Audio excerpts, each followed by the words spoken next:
They aren't very dangerous, but they can eat, and the food will end up in her stomach. Kiba. Akiba. Can't live without her. It's amazing I'm still alive being around her. Kiba was, believe it or not, a regular girl once until her quirk came in. Not only did this mean she had to drink blood to survive, but it also caused her to keep breaking things with her immense strength, so her parents kicked her out. She lived alone on the streets for a while, forced to steal and attack people in order to survive, until she met me, and we decided to stick together. She didn't need to attack people to get blood, and I got someone to entertain me. While we were living out on the street, she started to feel insecure, and so she developed this chuny personality to hide her real feelings. Calling herself the Queen of Eternal Darkness, getting a massive but easy-to-break ego, and constantly needing praise. Eventually, however, our luck ran out. We couldn't find any meat for me to eat, and so Kiba didn't get any blood, leading to us both being on death's door when Dad found us. Or I guess when we found him, and he adopted us. Like I said earlier, Kiba often says that she's the Queen of Eternal Darkness, and now that she's a streamer, she gets all the praise and support she could ever ask for. Plus, Dad's never hesitant to give her love and support, which has made her a total daddy's girl. She's also very thoughtless and clumsy. I can't count the amount of times she's ripped off my limbs or squished me or whatever else. But, even with all that, she is a good girl. She always tries her best to help out others, and she always feels guilty whenever she realizes she's done something bad. And she will always be ready to help out her family. Her quirk is called Blood Boost. The more blood she drinks, the stronger she gets. She's very powerful, but whenever she does anything, it starts using up her blood storage, and she gets weaker and weaker the more she exerts herself. If she uses up too much blood, she dies.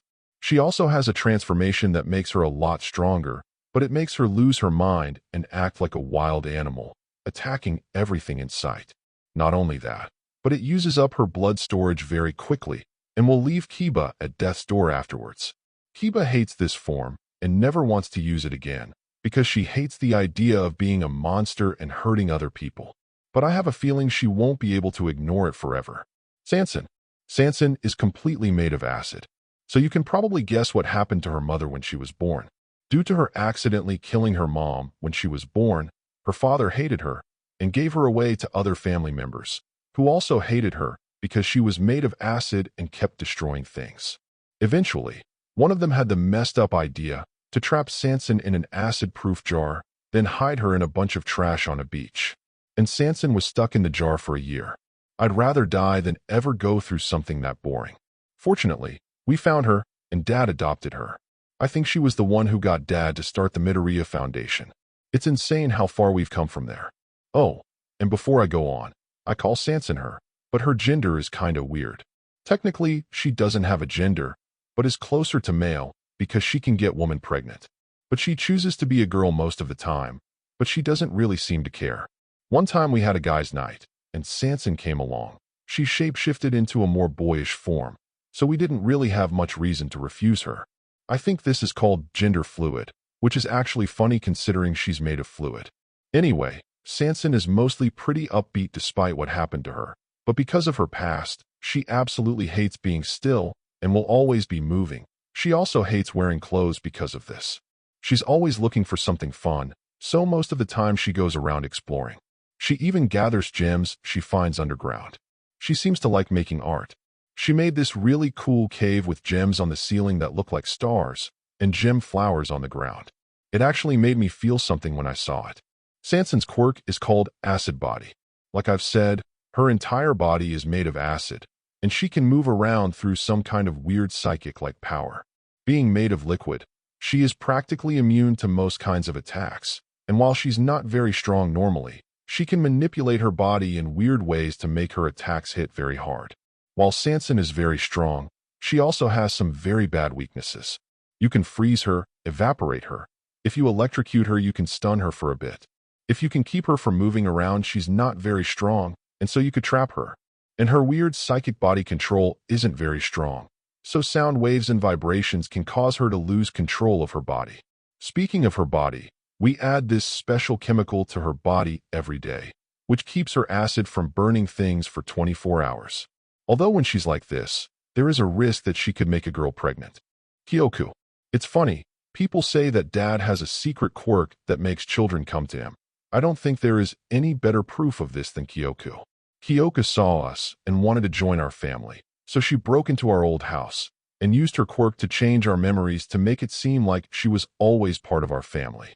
It didn't last long because we had some photos that went against her fake memories, and after all that was over we learned her past. Apparently her parents didn't care about her at all, so she wanted a real loving family. Dad, being dad, of course adopted her, adding to the number of daddy's girls in our family. Kyoku is a little ball of pin-up anger and issues, making her pretty violent at times, although she is extremely loyal to our family and would never do anything to hurt us. She's somehow both cocky and smug and extremely insecure. You see, while she has a loving family now, she still hasn't gotten over the fact that her own family didn't love her, which is fair, although she is trying to overcome her feelings, so that makes her better than most in my eyes. Her quirk is called Memory Edit. If she touches your head, she can look at and even change your memories to whatever she wants. The only way to fix your memory is to either have her or someone else with a quirk like hers fix them, or to have the fake memories proven false. Although the fake memories won't go away even if that happens, but your correct memories will come back. Shiruku. Shiruku was the first kid that was given to us by DOC. Her dad didn't really like her appearance, so he gave her up, and so she got taken to the DOC because she has a birth defect that means she can only eat human meat. Eventually, DOC sent her here, and the rest is history. Shiruka loves making clothes. She likes creating pretty things in general, but mostly clothes. She'll spend like 80% of her time making clothes with her spider minions out of spider webs. And she's gotten really good at it, to be fair. Almost everyone here wears something that was made by her, and I'm pretty sure all my clothes are made by her. She's very passionate about fashion, and will get overly upset if someone insults her clothes or wears something stupid looking. I remember she got into a fight with Sanson because she refused to wear her clothes. Another thing she is way too serious about is romance. To her, any romance is like a TV show, and she will do anything to make her ships happen, causing her to meddle in people's lives way too much. Shiruka's quirk is called Spider Queen. Not only does it give her the bottom half of a spider and 5 eyes, she can also do anything a spider can do, but at human size, which makes her about half as strong and fast as Kiba, lets her walk on walls, and shoots webs out of her knot butt. She can also command spiders to do her bidding, hence the name, Spider Queen. Why am I? Yami's past is weird to think about. His parents lived way out in these woods before Dad owned them, and were killed by wild animals when Yami was a baby. Fortunately, Yami was born with his quirk, and used it to keep the animals from killing him. Yami then lived in the forest as a wild child for most of his life, until we moved in, and he saw Dad for the first time. After a whole incident involving some kidnapping, Yami joined the family. And Kyoku used her quirk to teach him how to be more like a person and less like a wild animal. Nowadays, Yami is the farthest thing from a wild animal imaginable. Sure, his speech isn't perfect and he still eats a bit sloppily, but he's actually really smart. He gets decent grades, and he's trying to understand psychology in order to make people feel better. And because I think it interests him. Speaking of interests, Yami's quirk is called Creatures of Grimm. It allows him to create monsters called Grimm out of people's negative emotions. Yami absorbs the negative emotions from people around him and turns it into this black sludge that comes out of his mouth. Depending on how much energy he uses, he can create lots of different kinds of Grimm with a long list of abilities. The kinds of things Yami can create seem to only be limited by the amount of negative energy he's stored up and his imagination. And so far we don't know if Yami has a limit to how much negative energy he can store. Yami mostly uses his quirk to make a lot of Grimm, rather than just a few powerful ones, so people with powerful quirks that can fight a lot of enemies at once can counter him a bit. Fukunoko. Fuku is yet another unfortunate victim of bad parents. Or just a bad parent in her case. Her mom seemed pretty meh. Her dad was a rich jerk who apparently hated women, and tried to raise Fuku as a tool and marry her off to some rich guy. Like Eri, she got abused, but not nearly as bad Eri did. Although Fuku wasn't as strong as Eri was, to be fair, no one is, so she ended up being scared of pretty much everyone and everything, and never wanting to leave her room. Although she did want to. It was probably because of that when she eventually got to the Midoriya Foundation, she started improving pretty quickly. Sorry, Still need to explain how she got here. After years of abuse, her mom eventually exposed her husband and got him arrested, with Fuku getting sent to stay with Doc before coming here. Back to Fuku's progress. Fuku is actually really friendly and super nice, but due to her trauma, she has a hard time trusting or approaching people. Because of this, she tends to get really scared when new people come to her, shouting out ridiculous things that she's afraid you're going to do to her before running away. Worst case scenario, she'll even use her quirk on accident, but that's unlikely thanks to her training. Fuku mostly prefers to stay in her room even now, but when she does come out, it's mostly to either cook or do archery. Speaking of which, Fuku is actually very talented. She can write, draw, cook, shoot a bow, and even sew. And she's a lot more determined than you'd think, mostly because she's afraid of disappointing or angering people. Fuku's quirk is called fear gas. She can release a gas around her body, and if you breathe it in, you'll be stuck in a waking nightmare. Your worst fear will come to life, and you'll be completely powerless as you're tortured by illusions. It's horrible. Good news, Fuku has a lot more control over it than she used to, and it doesn't stay around for long. So even if she does use it, it should be easy to avoid. Otoko. There's not really much to say about Otoko. His story is pretty much the same as Shiroku. His parents gave him up after he was born, and he was with Doc until he came here. He's a really quiet guy, mostly keeping to himself, probably because he can't talk, and doing very quiet things, like reading, painting, taking care of plants, or relaxing in the pool. His quirk is called Fueled by Fear. If you touch him, and you feel a certain amount of fear, you will explode into flames. And that's all we know about it really. Ki. So Kai is like Shirik and Otoko. Not much of a backstory to go over really.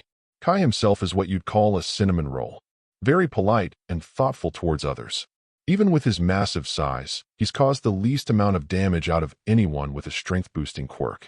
Due to his size, he doesn't have a lot of hobbies, other than watching TV, flying, and sparring. Although he really loves bedtime stories. Thanks to Kai's quirk, Kaiju, Kai is a over 40-foot tall, 3-headed dragon, with acid for blood and 2 huge wings. He's extremely strong and heavy, and not as slow as you'd think. Although due to him being so big, he is a very easy target to hit. Mu. Mu is an odd one. Then again, aren't we all? According to Mu, his parents didn't want to deal with his disappearing all the time, as well as the injuries he'd get from his quirk, so they gave him up to Doc. Mu's odd because he's shy, but not in the way that you'd think. He doesn't mind talking to or being around people. He just doesn't like to be seen by of this. He's pretty secretive and hard to find. But he likes watching people, so if you feel like someone's watching you, it's probably him. Mu's quirk is called Dimensional Doorway. He can make invisible portals to a weird dimension that's mixed with ours apparently. In this dimension, he can still see and hear people, but they can't see or hear him. He can also go through people and objects like a ghost. Only problem is, things aren't really meant to exist in that dimension, so if you go inside it, you'll quickly start to not exist. This can happen to Mu too, but he has a bit of a resistance to it, so it takes 30 minutes before that happens. Unfortunately, the same can't be said for these clothes. As someone whose quirks end with them getting ripped apart as well, I can relate. Yonda. Oh boy. Yonda. Yonda was, according to her, a normal girl until her quirk came in, which allowed/forced her to read minds. After that, she started learning that people weren't exactly as nice as they pretended to be on the outside. And even worse, she learned that her parents were cheating on each other and accidentally exposed this, pretty much destroying her family, which ended with her being in Doc care. While she was there, she was still forced to listen to the thoughts of all the people around her, which continued to drive her mad, to the point where she even apparently ripped off her own ears. This didn't help much, because then she became extremely paranoid and afraid. Apparently, once you start hearing other people's thoughts, you can't go back. Eventually, she ended up here, and that's when the chaos began. You see, Yonda hates people. Most people. That is, she's fine with us, mostly. And so she deals with this by doing good deeds. Basically, she tries to fix a problem by manipulating people into doing what she wants, which normally ends with someone getting hurt. She absolutely loves manipulating people. It's her passion, and unfortunately, she's really good at it. What's even worse is that she also does a lot of actually good things, so Dad can't get super mad at her most of the time. As much as I hate to say it, she's probably the smartest out of all of us, and she uses it for evil. Okay, evil's a bit much. Like I said, she does do some good, and even the bad things she does have some positive reasons she does them.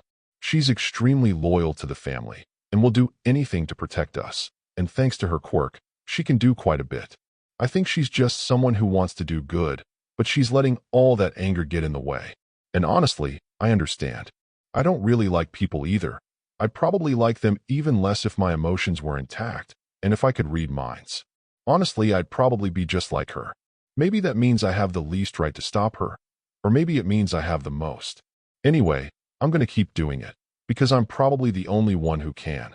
Anyway, her quirk is called Mind Sense.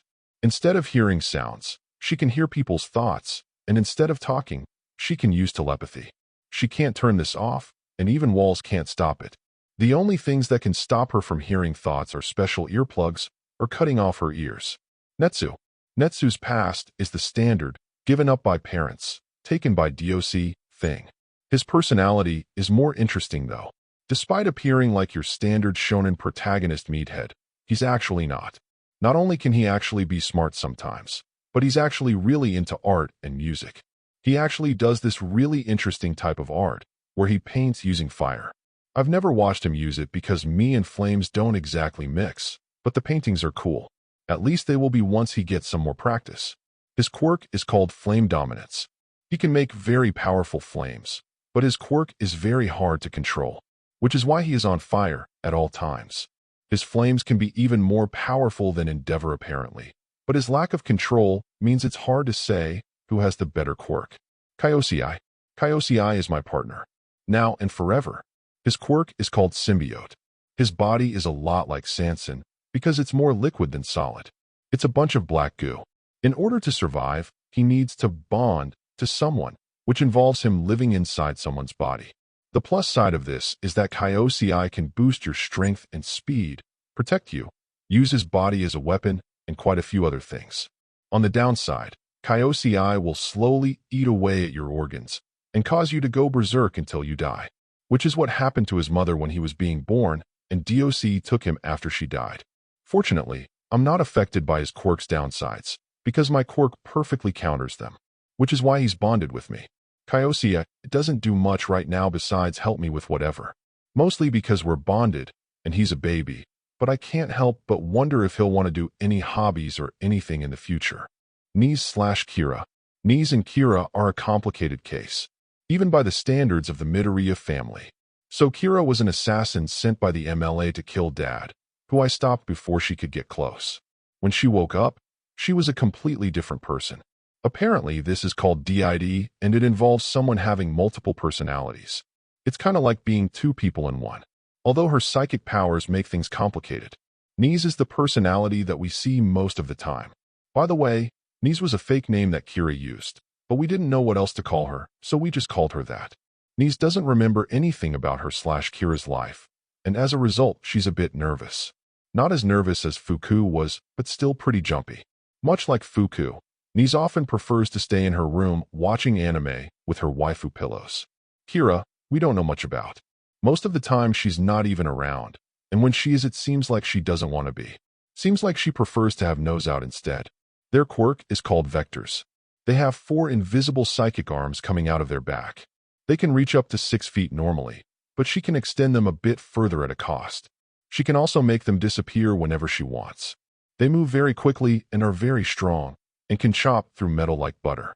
She can also move them through objects apparently. She has 2 weaknesses. First, she has 2 horns on her head. These are kind of like psychic antennae that allow her to use her quirk. So break them, and she's powerless. Also, it seems that her quirk seems to have a recoil on her body. If you hit her vectors hard enough, it hurts her a bit. And if she makes her vectors longer, it also seems to hurt her. AKA, before I start, I want to say that AKA isn't evil. She's just traumatized and misguided. AKA lived in a small village when she was younger and had a pretty decent life until one day some villain ruined all of it and destroyed her entire village, killing everyone she ever knew and leaving her the only survivor. As you might expect, this caused her to really hate villains. She ended up in one of those terrible orphanages that you see in movies all the time, with an orphanage director who could only be described as a villain. So you could probably see where that was going. AKA tortured the man with her quirk for a while before making him turn himself in, which is pretty villainous if you couldn't tell. AKA views villains as less than human, demons that deserve to have every terrible thing done to them and are undeserving of life. She doesn't want to kill them. She seems to think killing is almost purely villainous, but her way of doing things is still troublesome to say the least. Also, weirdly, AKA speaks like a cartoon villain. No one really knows why, and if you ask her about it, she denies it. AKA's quirk is called assimilation. She can tear off pieces of her body, and if she gets that piece inside a cut on your body, she can use it to take control of your body and use it like her own. It's very easy to tell when someone's being controlled by AKA because their hair turns white and their eyes and voice change to be more like hers. AKA can also mess with someone's quirk and change the way it works. The limits of this are unknown. Getting someone free of AKA is almost impossible during a fight. The only way to free someone from AKA's control is to make them eat vegetables. Yes, really. Whatever AKA's body is made of is very allergic to vegetables, deathly allergic. And if someone under AKA's control eats vegetables, the piece of AKA inside them will die. AKA herself isn't very strong, although her body is very Play-Doh-like, so it can be a little hard to do damage, even more so because of her healing abilities. Sheena. Sheena's story is very similar to Kira's, but unlike Kira, Sheena was forced to be an assassin and was looking for a way to escape, which she did when she came here during an attack and helped us fight the villains who invaded our house. Something to take note of is that Sheena didn't really do a lot of fighting herself technically. Whenever she'd have to fight, she would use her quirk to turn into a form she calls Gammy. Unlike with Nise and Kira, Gammy and Sheena aren't different personalities, but just Sheena under mind-changing affects. Sheena herself is a very shy and anxious kind of person. At least she used to be. Ever since she discovered makeup and fashion, she's become a lot more confident. Not like Kei or Netsu, but she's closer to Kiba than she is to Eri now. Although she's become pretty obsessed with clothes and makeup now. Sheena is also kind of the reverse Fuku, because she's very not talented. She managed to burn a bowl of cereal once, and most other things she tries don't go much better. The only thing she is good at is singing, and to be fair, she is very good at that. Like all of her talent went into that one skill. She's also been getting good at playing instruments, but that's not from talent, just hard work. Sheena's quirk is called Death's Hand, although it should be called Death's Hands, because she can turn both her hands into scythes, but whatever. She can turn her hands into scythes, and if she cuts something with her scythes, she can kill whatever she wants, so long as it's a part of the thing she cut. She can even kill things that you normally can't kill, like willpower and quirklessness. The limits of what she can and can't kill are pretty complicated, and we don't fully understand them. But we do know that she can't kill things she can't cut, unless they're attached to something she can cut. Also, no matter what she kills, the effect will only last 9 minutes, before it's returned to normal. Alice Bate. Alice is the first kid here from another country. She's from America. Her quirk was so powerful that the American government kept trying to take her, so she came here so Dad could protect her and her mom. Alice seems only a bit upset about this, but she's mostly okay and not letting it keep her down. She's a mostly peppy girl who really likes collecting hats. Her quirk is called Destiny Dictation, and it's really complicated, so stay with me. If she knows someone's full name, she can write down a certain time and then influence that person's actions for an hour. Here is an example. If she writes it down, at 12 o'clock Fuhai Midoriya will eat off his own arm. I would eat off my arm at 12 o'clock. It's not full mind control. If she tries to make you do something you really wouldn't want to do, then you can resist it. She also can't make you do anything impossible. Also, if something stops you from doing one of the things she wrote, you won't do the rest either. So if she says, at 12 o'clock, Fuhai Midoriya will slap Kiba in the face then eat off his own arms. If I can't find Kiba, or she just doesn't let me slap her, then I also won't eat off my arms. Remember, her quirk can't work if she doesn't know a person's name. A powerful quirk, with big drawbacks. I wonder what she'll do in the future. Jin. I don't really know much about Jin. He spends almost all of time sleeping and the rest of it eating. That's mostly due to his quirk, or at least it was. His quirk is called Radiate, and he radiates this weird energy from his body called Chaos Energy, which would need a whole other entry to explain, and even then I don't understand it.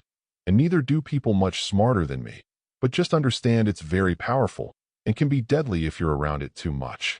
He has a birth defect that caused it to leak out constantly, which not only was dangerous, but also caused him to be tired all the time.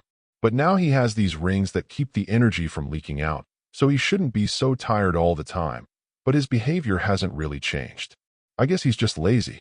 Ken. Ken is one of the kids who was adopted into the family who doesn't consider himself one of Day's kids. Along with his sister. He and his sister lived with their parents, who on the bad parent scale were around Kyoka's range, until one day there was an incident with one of his transformations, which caused him to attack his sister. Which is when DOC took him and his sister. Ken is similar to Kiba, but less cringe. He put up an arrogant act to hide his insecurities, when in reality, he kinda hates himself for attacking his sister. Even if he didn't have full control. While he can seem kind, rude, and unpleasant, he can show his nice side if you let him. Just don't feed his fragile ego. Ken's quirk is called Omni, and it allows him to transform into 10 different forms, all with different powers, but he can only stay in one form for 10 minutes. Ken used to have some issues controlling when and what he'd transform into, until DOC actually did something useful besides being a delivery service, and gave him a special watch called the Omnitrix, which allows him to just select and transform on the watch and turn it into. Although it's not perfect, and they can still mistransform sometimes. It seems like when Ken transforms, he can't go into another form until he turns back and waits 10 minutes. But that might just be a limit they have right now. Due to an incident, Nara was forced to go from one transformation to another, so it's possible they could learn how to do it at will. Nara. Nara is Ken's sister, and one of the few kids here to not be an OPC. Unlike Ken, Nara doesn't have a form that makes her go berserk. But she didn't want to leave her brother, so DOC just shrugged their shoulders and took her too. Which is weirdly nice of them. Nara is one of the smarter people around, having some of the best grades in our classes, but she somehow has even less creativity than her brother, which leads to her struggling in fights sometimes. She is generally pretty nice, although she can act like a smug know-it-all sometimes. And her ego is real, unlike her brother. Her quirk is the same as her brother's, only with different forms. Other than that, it works the exact same way. YBA. Yaba is technically my aunt, because she's my dad's sister, but we don't really think of her that way, because it's just way too weird. Anyway, Yaba is one of Dad's sisters and lived with our horrible excuse for a grandfather for most of their lives, who if didn't quite get it by now, wasn't a very good father either. They didn't have anyone but each other, so they stuck together all the time. And Yaba was the angry one of the three, getting them into all sorts of fights, and even now she's still very aggressive.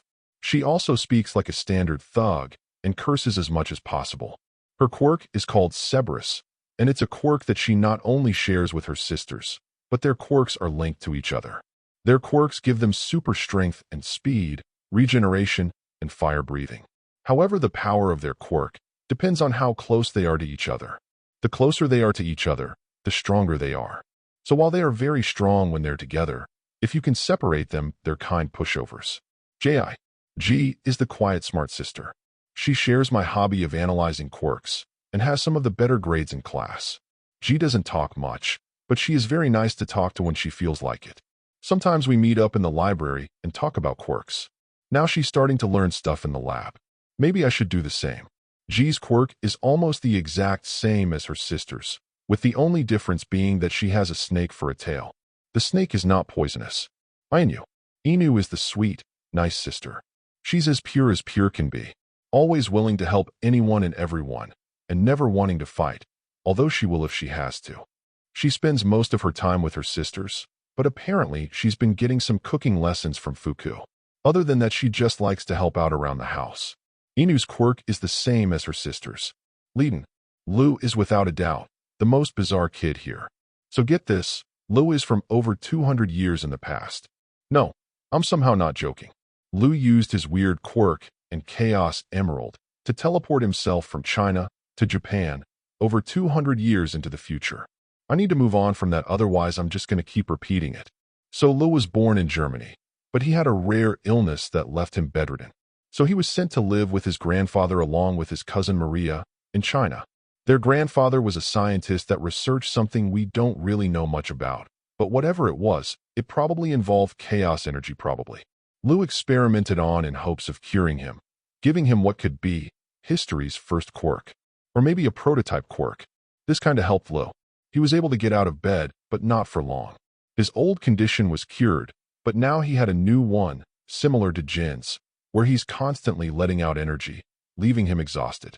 The experiments went on for a while, until the lab they lived at was attacked by an evil organization. Some things just don't change, called GUN. Their grandfather gave Lou a Chaos Emerald and told him to run. And they did run. To Japan. Over 200 years in the future. They teleported into our lab, and the rest of his history. Personality-wise, he's what you'd call an edgelord. He thinks he's cooler than he really is, and tries to prove that to everyone. But considering he doesn't really know what he's doing most of the time, he often fails. His quirk is called Chaos Control, and honestly, I don't fully understand how it works. It seems like he can give himself different quirks, but doing so uses up energy, and his body can only handle so much energy at once. He can shoot energy blasts, teleport, power up his body, and even mess with time. His restrictor rings limit his power, but they also keep him from using too much energy and hurting himself. Amai guy. Amai is a friend of ours that Yami met when he walked into town. She has two modes, sweet girl mode and toxic gamer mode.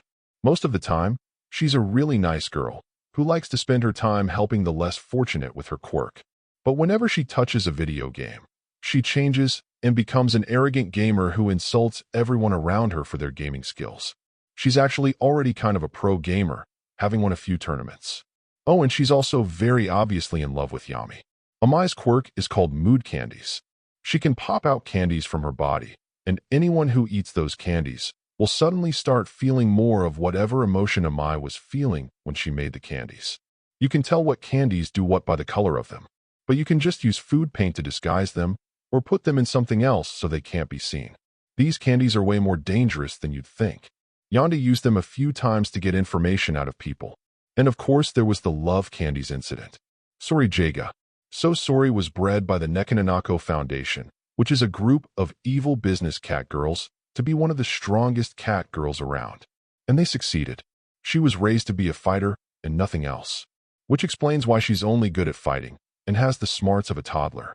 At some point, she became a fan of Kiba and decided she wanted to work for the Midoriya Foundation. Now, normally when someone wants to work for a place, they call and set up an interview. Not Sori though. She decided to break into our forest, destroy our security system, and scare us all half to death because we thought she was an assassin. The worst part about that is that it worked. Sori is, as mentioned, an absolute idiot. She and Kei have the same level of intelligence, and Kei is like 7. One time, she literally got stuck in a toilet. Combine this with her love of fighting. She is pretty much the battle anime protag that you'd mistake Netsu for. Oh, and of course, her super big appetite. But at the very least, she is very good at fighting, so she is good at the one job we give her. Her quirk is called Ultimate Breed, so she's essentially a super cat girl. She takes the best part of all big cats and multiples them. She's super strong and even faster. Not as fast as XLR8, but close. And she doesn't have a 10-minute time limit, and combine her strength and speed with super sharp claws, and she's a force to be reckoned with. Along with that, she also has super senses and lots of training, making her even more extremely deadly. Sai Bura. Sai was a former hero called Saber, who worked very closely with the Hero Public Safety Commission ever since she was young, and was the leader of a hero team called the Servants. But one day, something terrible happened, and her team fell apart. Then she had a falling out with the HPSC and quit her job as a hero before eventually joining the Midoriya Foundation. Sai is pretty serious. She wears the same expression most of the time, except when she's eating. That's when she's at her happiest. Somehow, she has an even bigger appetite than Sori, and she is an absolute simp for good food. Also, apparently she has a kid that she didn't know about, but I don't know too much about that. Her quirk is called Unlimited Blade Works, which has to be one of the coolest quirk names I've ever heard. Basically, she can open portals into some kind brain space and shoot swords out of them. She can open these portals anywhere around her and shoot any kind of sword out of them. And I mean any sword. If she's seen it and considers it a sword, Then she can remake it and shoot it out at you. This includes short swords, long swords, exploding swords, huge swords, blunt swords, electric swords, poison swords, and way more. But it has to be a sword. No lances, shields, or knives, or anything like that. And not anything that's just sword-shaped. You have to be able to use it like a regular sword for it to count. The only big downside of this quirk is that opening the portals uses up her stamina. She can shoot as many swords out of an already open portal, without any effect on her. Tokoshi Totoyai. He's one of the cool old guys who still acts like he's a teenager most of the time. Once he was a vigilante due to hatred for all things crime and love for all things justice. So he has some experience fighting. Believe it or not, he's pretty similar to Ken and Kiba with the always trying to look cool thing. He likes to come off as a cool-headed, respectful butler, but he's actually kind of a goof. His quirk is called Strength Comes with Age. Bit of a mouthful, but it's accurate. Basically, the older he gets, the stronger he gets. And being as old as he is, he's plenty strong. He's even stronger than Kiba at her full power. Although I'm not sure how he'd do against her berserk form. Giza. Giza is one of the few animals who has a quirk. But at first you'd think he was just a human with an animal quirk. We don't know much about Giza. He was old friends with Nizu, had the same experiments done on him, and apparently, he's been fighting another evil organization until he found 4 baby turtles, and so he needed a place to hide. And that place is here. So now he works as a bodyguard. His quirk is called Perfect Combatant. It's an intelligence quirk, but instead of making him a super scientist or anything like that, it makes him smarter at fighting. He's what you'd call a fighting genius. He pretty much has a maxed out skill stat. But the disadvantage of that is that the rest of his stats are just average. And in this world, you can't win every battle with skill alone. Try fighting hawks with martial arts. See how far you get. Chol Bait. Chol is Alice's mother and sister of America's #1 hero, Stars and Stripes. Unlike her sister, she's the serious type who enjoys staying back and doing paperwork, which she's more than capable of doing. She's been a big help as Dad's secretary, and I can't express how happy I am that she's here. Her quirk is called Absolute Authority. It's simple yet powerful. If she says your name, she can command you to do anything she wants. Unlike her daughter, you can't resist this, even if you know it's happening. The only way to keep her from controlling you is to keep her from talking or make sure she doesn't know your name. Vera Nikotina. Vera is our nurse. She was originally from Russia, but she came here looking to find a job as a nurse or a doctor. With little success. Vera's quirk is called Reverse Action. Basically, she can make whatever she does do the reverse of what it's supposed to do. If she punches someone, she can make it heal. If she walks forward, she can go backwards instead. ECT. She uses this to heal people, but that means that she has to do things that would normally hurt someone. And her medical tools are actually weapons. Hammers, guns, flamethrowers, the like.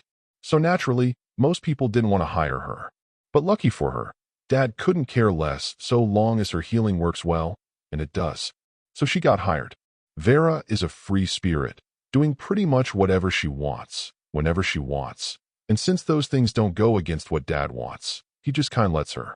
Most specifically, she has a thing where she tends to heal people on sight, which can be a bit scary if you don't know what's happening. Or even if you do, it's probably a good thing she's here. Otherwise, she'd have been arrested by now. Maria. She's the other time traveler that came with Lou. Unlike Lou, she didn't go through any experiments. And since she is from the time before quirks, Maria is completely quirkless and isn't used to quirks in general. So imagine if you're not used to quirks and see someone like Kai or Shiraku. Hilarious.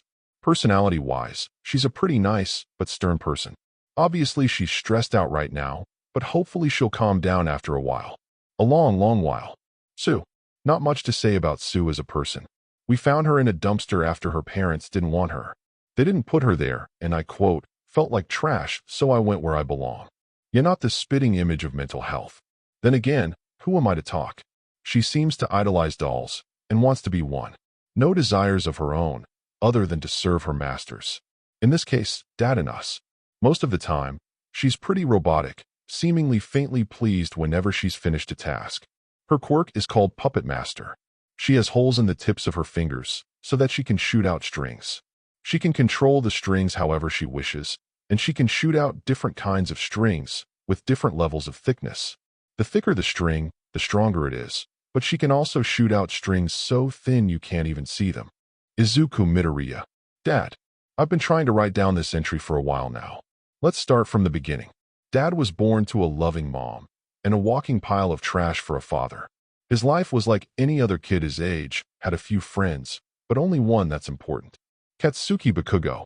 His mom, Mitsuki Bakugo, was close friends with Grandma Inko, so Dad and Katsuki had known each other since they were babies and had been friends for about as long. This is also when Dad first saw heroes, specifically All Might, in action and fell in love with the idea of heroes, becoming completely obsessed with the idea of becoming one. Unfortunately, Dad was then told he was quirkless, and his whole life fell apart. The world treats quirkless people like they're less than human. His old friends turned on him, made fun of him, and even beat him up for no reason. The teachers lowered his grades, punished him for no reason, and let other kids do whatever they wanted to him. And Katsuki Bakugo was the worst of it. Bakugo had gotten a powerful quirk, and everyone treated him like a king because of it. So his ego blew up a lot. He thought of Dad as below him, and started bullying him more than anyone, even using his quirk on him. They called him Deku, someone who can't do anything. His trash dad finally left him and Grandma, making things even harder because it meant Grandma had to be at work more, making Dad even more alone. And all while this was happening, they kept making fun of his dream, saying that there was no way a quirkless person could ever be a hero. Even Grandma Inko didn't believe in his dream, but he refused to let go of it, no matter what anyone says. Anyone except All Might. Dad finally got to meet All Might and asked him if a quirkless person could be a hero. And All Might said no. I know All Might was probably just trying to keep him safe, but I have to disagree with him. I'm sure there are things Dad could have done as a hero, even if they would have been small. But it was probably for the best that he said that. Even if I feel gross for writing that down, I really am a selfish kid. Anyways, after that Dad became depressed. Being a hero was the only thing Dad had hoped for. He'd become so obsessed with it that without that dream, he felt hopeless. Dad can't live for himself. He always has to be helping someone, otherwise he loses his mind. Luckily, someone in need came to him. Eri. She'd just managed to escape from Overhaul and his goons, and ran all the way to Dad's house looking for somewhere to hide. Dad let her in and hid her under some dirty laundry, and then pretended to be asleep, which tricked the villains into thinking Eri wasn't there. He also recorded them breaking into his house to look for her, so he had plenty of evidence to give to the police. After the police arrested the villains, Dad met All Might again, who apologized for what he said and told him that he had been a hero, which is when they started to become friends, I think. Dad met Nami for the first time and adopted Eri, although he only thought of her as a sister at first. According to Dad, getting Eri made it feel like he'd been reborn, like he'd been drowning for so long, and finally came up for air. Relieved, but still terrified they'd go back under. That's when Dad became the doting father we know him as. Dad's luck only got stranger and stranger after that thought. Saving Kay from a villain using her as a weapon. Helping me and Kiba by feeding us. Finding Sanson in that jar. He just couldn't stop finding dangerous kids to take care of. So DOC made a deal with him, making him the head of a new organization called the Midoriya Foundation, which adopts OPCS from DOC and raises them. Unfortunately, giving Dad all those children was a bit much. He didn't trust anyone, so he couldn't hire people and didn't have any self-worth, so he never stopped working. All that work caused his health to suffer until he collapsed. I remember the day that happened. I felt fear and sadness for the first time in a long time. I hate how much I enjoyed it. Thankfully, this was when Dad finally learned to worry about his own health, and things have been pretty okay since then. Okay, not really, but he's not been collapsing. Maybe things would have been pretty okay if weren't for the villain attacks. The villain attacks have been really stressing him out. I'm starting to get worried about his health again. Anyway, Dad's personality can best be described as obsessively nice. He'll take care of everyone but himself, and his aggressive niceness in this cruel world is slowly driving him insane. What kind of insane? We'll see. Hopefully the not-so-bad kind. Dad is quirkless, as I said, but not all the time. Thanks to Sheena, we can kind of see what his quirk would have been. Repel allows the user to repel themselves away from other things, and other things away from themselves. I don't know how this quirk would be on its own, because Dad always uses a version that's powered up because of Sheena. But when it is powered up, it's really strong. He even fought against Uraraka for a while, on even ground. I mean, it was all over when she hit him once, but it was still impressive. Then again, that might just be because Dad's really smart. Now he's learning how to fight with the staff, so I'm looking forward to seeing what comes from that.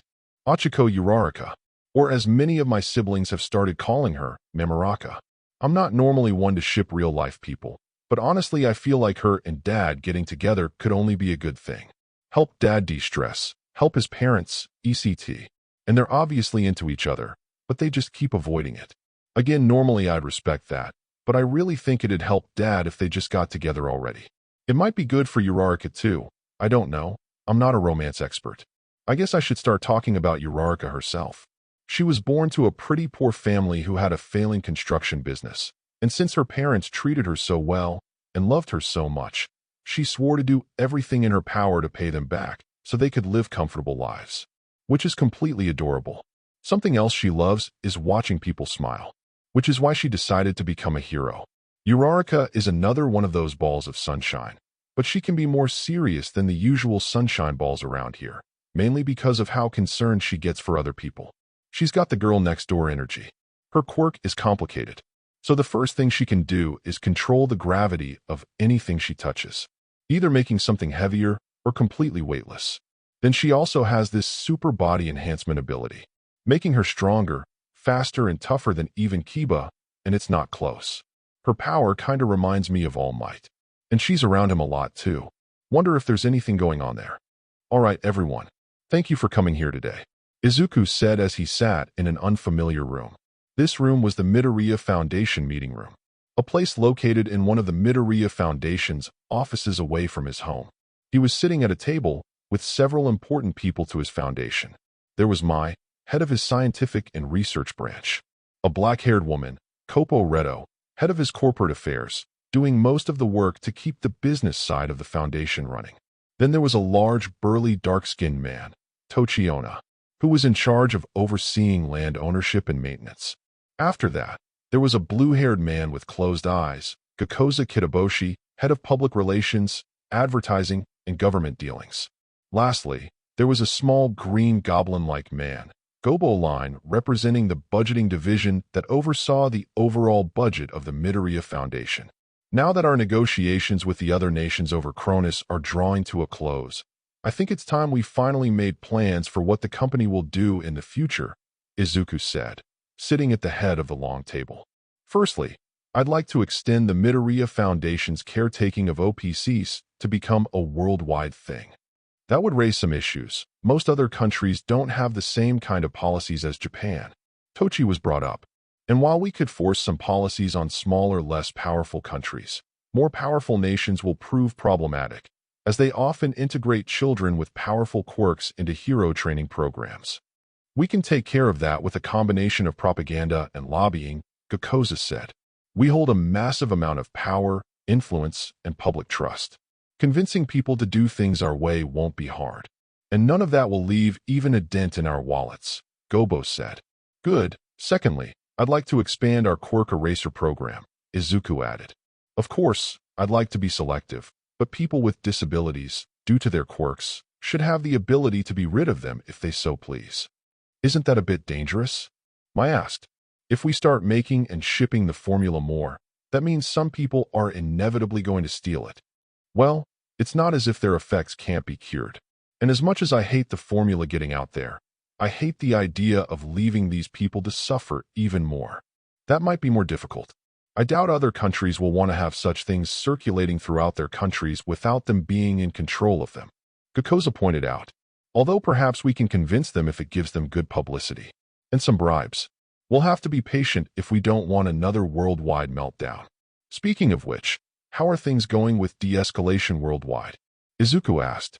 We've transported several of our new robot masters around the world to assist in minimizing the destruction. We just need to announce their presence and release them, Mai added. Very good. Now, speaking of scientific developments, I've finally decided on a way to handle a problem we've been facing for a while now, Izuku said. As you all know, my approach to scientific development is that since you can't stop it, the best way to keep it from hurting anyone is to control it. Everyone nodded. Since we have a monopoly on chaos technology, I've been able to keep its development under control somewhat easily and keep any dangerous experiments from happening, Izuku told them. However, this will not be the case forever. At some point in the future, people will be able to freely research chaos energy, and there is a good chance they won't have our level of restraint. I've been racking my brain over a solution to this, and I've finally come up with one. Angel Island. Angel Island. Mai repeated, her curiosity piqued. I propose we raise an island out of the ocean and into the sky, and make it a place where scientists can do all the reckless and dangerous experiments they could ever want, Izuku revealed. Everyone gave him confused/befuddled looks, as if Izuku had just told them the sky was red. Come again? Kopo asked, adjusting her glasses as she and everyone else regained their composure. Well, it's not feasible, Mai said. Using a Chaos Emerald, we could make a large piece of land into the air. Honestly, that's the least iffy part of what you just suggested. Sir, you are aware of the possible dangers of chaos energy, correct? That's why I'm proposing this in the first place. Izuku reiterated. Eventually, people are going to do the more dangerous experiments, and I'd rather have that in a controlled environment, instead of in the middle of a city. If we can find a way to make sure that nothing that happens on that island will affect the outside world, then we can prevent thousands, maybe hundreds of thousands, or even millions of casualties. That's true, but what about the people on the island? Mai asked. If something happens, they'd be trapped there. Their deaths would be a certainty. Izuku sighed and shifted uncomfortably. I know that. But the people willing to do these experiments are the people willing to risk their lives for the sake of pursuing new knowledge. And once again, if they don't do these experiments here, they won't guarantee they'll live. It just means they have a chance to get a lot more people killed. Everyone went silent. As crazy as the idea sounded, and as cruel as some of the details seemed, they couldn't deny that Izuku had a point. They had a responsibility as the current controls of chaos tech to keep chaos energy from causing mass casualties. And this sounded like the best way to do so. Well, budget-wise, we can likely ask for assistance from countries worldwide. I doubt they'd want people ripping holes in reality inside of their own nations, so this might be in their best interest as well. Gobo pointed out. Good. I'm trusting you all to execute this well. Izuku concluded.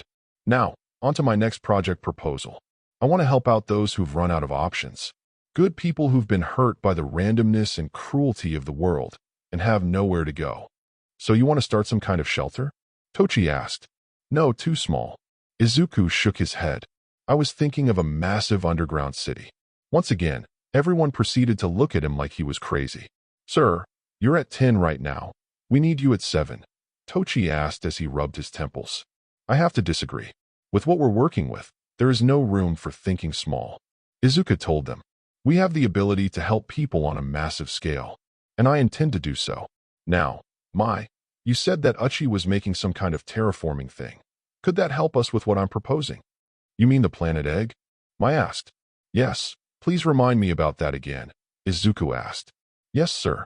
The planet egg is orb-shaped plant with the ability to massively shift the terrain of the area around it, from the flora to the landscape to even the weather. It's also very intelligent and benevolent. Its survival tactic seems to be, you scratch my back, I'll scratch yours. It changes and maintains the terrain while we protect and sustain it. However, there is currently an issue with it, in that it requires a massive amount of chaos energy to keep it alive. We have to have several chaos engines hooked up to it just to keep it alive. Would a chaos emerald help with that? Izuku asked. It might. Mai shrugged. Then try it, Izuku told her, and tell me the result. After that, we'll continue this discussion. For now, let's move on. I'd like to start the Midoriya Youth Support Program. First, I'd like to start buying up and opening orphanages around the country. I'd really like to lower the number of kids on the street. I want all these orphanages to be funded and overseen by Midoriya Foundation personnel and very closely inspected. Education and disciplinary programs will be strict, of course, and no quirk discrimination will be allowed. And quirk counseling will be available and potentially mandatory depending on the child. Speaking of which, I'd also like to go on an advertising campaign for quirk counseling and anti-quirkism, and start lobbying for anti-quirkism measures to be taken in schools. We can also use this as a way to out-quirkist. Wonderful. I'll begin work immediately.